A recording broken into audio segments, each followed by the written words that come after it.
Cornwall has a rich and fascinating history.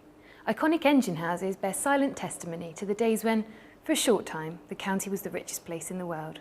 Let Cornwall Living take you back in time as we take a look at how our traditions and landscapes have been shaped by generations of miners and fishermen. It's hard to imagine now that once, not so long ago, Cornwall was the epicentre of a massive mining industry and was home to inventions that changed the world. Tin was a rare and valuable commodity. In ancient times, traders travelled from as far away as the Mediterranean to trade for tin at the legendary Isle of Ichthus, St. Michael's Mount. Over time, miners began to follow the deposits of tin and copper ever deeper into the earth. In 1796, Camborne's Richard Trevithick invented a high-pressure boiler, and the golden age of Cornish mining was born.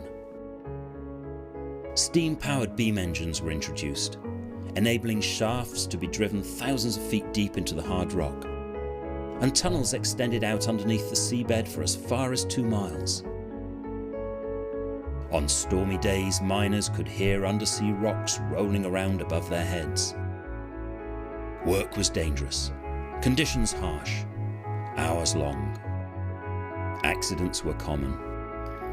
This week, 4 men have been injured at Cornwall mines, and one poor fellow so badly injured at Wheel Pever that he lived only a few hours after. Before those were admitted, there were in the accident ward 3 miners. One minus a leg, another a toe, another a hand. The mines also required an extensive transport system to serve them. A vast network of roads, tramways and railways, linking the harbours and foundries to the mines. The ports and harbours we see today were built to export copper and import coal. Our towns and villages were built to accommodate the thousands of miners. Uniquely Cornish sports evolved: shay racing and Cornish wrestling. And the famous Cornish pasty was born, a meal in a crimped pastry pocket that would sustain the miner through his day's work.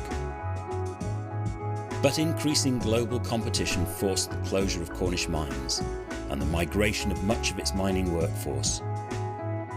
South Crofty ceased production in March 1998, the last working tin mine in Europe.